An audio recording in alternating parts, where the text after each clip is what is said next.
وہ کہتے ہیں نا، آنکھیں روح کی کھڑکیاں ہوتی ہیں، آنکھیں جسے دیکھتی ہیں اسے روح میں اتار لیتی ہیں۔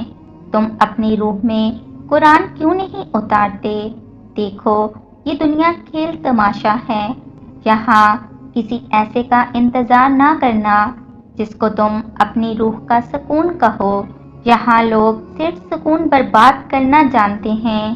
قرآن کو دل سے دیکھو گے تو محبت نظر آئے گی، اور تم روح سے دیکھو تمہیں خدا نظر آئے گا۔ اس دوستی کے بعد تمہیں کسی کی ضرورت ہی نہیں پڑے گی۔ تمہیں ایسا محسوس ہوگا جیسے تمہارا رب تم سے گفتگو کر رہا ہے۔ ہر حالت میں تمہیں اس کی طرف سے پیغام یا پھر کوئی اشارہ ملے گا۔